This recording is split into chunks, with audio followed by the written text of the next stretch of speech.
RPD channel में स्वागत है। मैं आरपी दुबे। सभी व्यूअर्स को मेरा नमस्कार।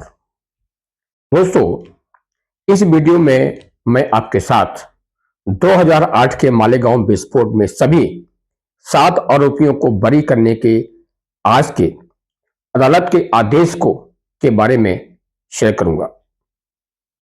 दोस्तों, महाराष्ट्र के मालेगांव में हुए शक्तिशाली बम विस्फोट में 6 लोगों की मौत और 100 से ज्यादा घायल होने के लगभग 17 साल बाद मुंबई के एक विशेष कोर्ट ने पूर्व भाजपा सांसद प्रज्ञा सिंह ठाकुर और लेफ्टिनेंट कर्नल श्रीकांत पुरोहित सहित मामले के सभी 7 आरोपियों को बरी कर दिया। दोस्तों, ये मालेगांव विस्फोट जो हुआ था वो 2008 में हुआ था। जिन 7 आरोपियों को बरी किया हुआ है उनके नाम हैं Pragya Singh Thakur, lieutenant colonel Prasad Purohit, major सेवानिवृत्त रमेश उपाध्याय, अजय राहेरकर, समीर कुलकर्णी, सुधाकर चतुर्वेदी एवं सुधाकर धर द्विवेदी को भारतीय दंड संहिता के तहत आपराधिक षड्यंत्र और हत्या तथा आतंकवादी निरोधी कानून, गैर कानूनी गतिविधियां रोकथाम प्रिवेंशन अधिनियम की धाराओं सहित सभी आरोपों से मुक्त कर दिया गया। दोस्तों, स्पेशल जज विशेष न्यायाधीश A.K. लाहौटी, जिन्होंने सभी 7 एक्यूज्ड को निर्दोष करार दिया, उन्होंने कहा कि आतंकवाद का कोई धर्म नहीं होता, क्योंकि कोई भी धर्म हिंसा की वकालत नहीं कर सकता। उन्होंने और आगे कहा कि अभियोजन पक्ष ठोस और विश्वसनीय साक्ष्य देने में विफल रहा और उचित संदेह से परे अपराध स्थापित करने में भी विफल रहा। अभियुक्तों के खिलाफ मजबूत संदेह हो सकता है, स्ट्रॉन्ग सस्पेंशन हो सकता है, लेकिन उन्हें दंडित करने के लिए यह पर्याप्त नहीं है। उन्होंने माना कि स्ट्रॉन्ग जो सस्पिशन है उनको पनिशमेंट देने के लिए वो सफिशिएंट नहीं है। दोस्तों, विशेष न्यायाधीश ने यह भी कहा कि अभियोजन पक्ष ने विस्फोट साबित कर दिया, लेकिन यह साबित नहीं कर पाया कि मोटरसाइकिल में बम लगा था। षड्यंत्र और बैठकें भी साबित नहीं हुई। अगर इस विस्फोट के पीछे कोई षड्यंत्र हो, कंस्पिरेसी हो या मीटिंग्स हो, उसको भी अभियोजन पक्ष प्रूव नहीं कर सका कि इस संदर्भ में इस विस्फोट के लिए कोई मीटिंग हुई हो, कोई कंस्पिरेसी की गई हो। संदेह की एक गंभीर डिग्री स्थापित हुई है। बिल्कुल ठीक, उन्होंने कहा, कोर्ट ने माना कि संदेह की एक गंभीर डिग्री स्थापित हुई है, स्टेब्लिश हुई है, लेकिन उन्हें दोषी ठहराने के लिए पर्याप्त नहीं है। इसलिए अदालत ने उन्हें संदेह का लाभ दिया है। अदालत ने कहा कि कॉल इंटरसेप्शन अधिकृत नहीं था, ऑथराइज्ड नहीं था। लागू करने के दोनों ही मंजूरी आदेश दोषपूर्ण है और यूएपीए लागू नहीं कर सकता। मतलब अनलॉफुल एक्टिविटीज प्रिवेंशन एक्ट को लागू नहीं किया सकता। दोस्तों, उन्होंने आगे कहा कि इन जो विटनेसेस हैं, इन विटनेसेस के आधार पर विटनेसेस ये प्रूव करने में विफल रहा है कि एक्यूज्ड इस ब्लास्ट केस में इन्वॉल्व थे या इनकी कोई भूमिका थी। दोस्तों, न्यायालय का विस्तृत आदेश अभी उपलब्ध नहीं कराया गया है, डिटेल ऑर्डर का भी वो अवेटेड है। दोस्तों, यह विस्फोट एक ऐसे क्षेत्र में हुआ था जहां मुस्लिम आबादी काफी अधिक थी और यह रमजान के दौरान हुआ।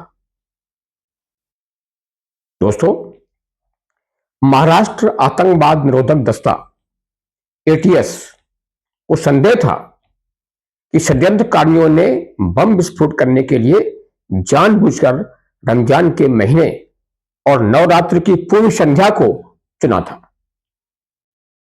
ताकि सांप्रदायिक दरार पैदा की जा सके और राज्य की आंतरिक सुरक्षा को खतरा हो। दोस्तों, पहले यह जांच महाराष्ट्र पुलिस के हाथों में थी, लेकिन जब यह पता चला कि एलएमएल एक फ्रीडम मोटरसाइकिल थी, उस पर आईईडी एक्सप्लोसिव रखा हुआ था, जब इस बात का पता चला तो यह जांच महाराष्ट्र पुलिस के बजाय महाराष्ट्र एटीएस को सौंप दी गई थी। तो दोस्तों, इस जो ब्लास्ट हुआ, इस ब्लास्ट में हिंदू टेरर का नैरेटिव देने की कोशिश किया कि हिंदू लोग इस ब्लास्ट में शामिल थे। ये हिंदू टेरर का जो नैरेटिव देने की कोशिश की गई, इसमें कुछ राजनीतिक पार्टियां भी शामिल थीं जिन्होंने अपने मेयर पॉलिटिकल वोट बैंक के लिए इस तरह का नैरेटिव देने की कोशिश की थी। दोस्तों, एनआई ने, नेशनल इन्वेस्टिगेशन एजेंसी ने 2011 में जांच अपने हाथ में ले ली एटीएस से और 2016 में आरोप पत्र दाखिल किया गया था, जिसमें दावा किया गया कि एटीएस की जांच में खामियां थीं।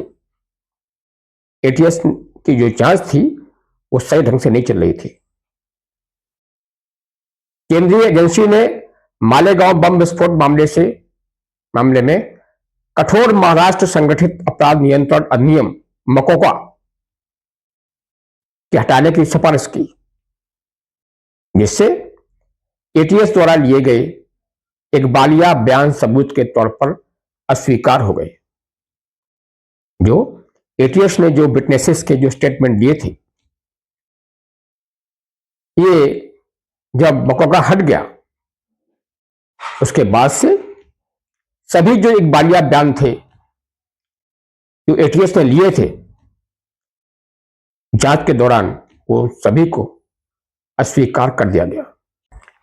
दोस्तों, चार्जशीट में एनआईए ने यह भी कहा कि 2008 से 2011 के बीच जब उन्होंने जांच अपने हाथ में ली थी, एनआईए ने, समय बीतने के कारण वे फॉरेंसिक जांच के लिए घटना स्थल से कोई भी सामान बरामद नहीं कर पाए।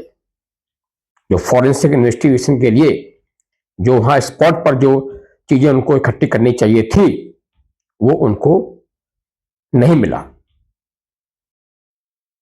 उनकी जांच मुख्य रूप से एटीएस जांच पर केंद्रित थी। एटीएस की जो मुख्य जांच होनी थी, जब वो स्पॉट से, जब वो जो एक्सप्लोजन स्पॉट था, वहां से जब कोई चीज बरामद नहीं हुई तो जाहिर है कि जांच अफेक्ट हुई, जिसमें सबसे पहले खामियों की ओर इशारा किया गया और फिर गवाहों के विटनेसेस के बयान दोबारा दर्ज करने की ओर इशारा किया गया। बयान दोबारा दर्ज करने के दौरान कुछ गवाहों ने, विटनेसेस ने कहा कि एटीएस के बयान उचित नहीं थे। दोस्तों, मुकदमे के दौरान कुछ गवाह अपने बयान से पलट गए, जिनमें से कुछ ने यह भी दावा किया कि एटीएस ने उन्हें बयान देने के लिए धमकाया था। जो बयान दर्ज किए गए विटनेसेस के, वो प्रॉपर नहीं थे। विटनेसेस को थ्रेट करके और जो उनका टारगेट था, जिस प्रकार से एटीएस या लोकल पुलिस वहां जो चाह रही थी, उस प्रकार से बयान दर्ज करवा रहे थे। तो एनआईए के निष्कर्षों के अनुसार एटीएस द्वारा दावा किया गया कोई भी षड्यंत्रकारी बैठक साबित नहीं हुई, क्योंकि जिन गवाहों के बारे में एटीएस ने दावा किया था उन्होंने इसमें भाग लिया था या अभियुक्तों को बदला लेने या योजना को इंप्लीमेंट करने की बात करते सुना था। उनमें से किसी ने भी अभियोजन पक्ष के मामले का समर्थन नहीं किया था। दोस्तों, एनआईए ने बताया कि उन्होंने मामले की सर्कमस्टांसिस को दर्ज करने के लिए 323 गवाहों, विटनेसेस और तकनीकी साक्ष्यों से पूछताछ की, टेक्निकल एविडेंस। मुकदमे में देरी एक चुनौती साबित हुई, क्योंकि कुछ गवाह मुकर गए और मुकदमा शुरू होने से पहले ही 30 से ज्यादा लोगों की मौत हो गई। मुकदमा अप्रैल में समाप्त हुआ।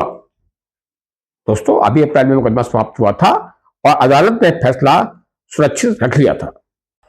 दोस्तों, मेरा मानना है, मेरा क्या, सभी इंडियंस जो सेंसिबल सिटीजन्स हैं, सभी इस बात से सहमत होंगे कि मामलों, मुकदमों को कम से कम समय में निपटाने की अत्यधिक आवश्यकता है, इमेंस नीड है।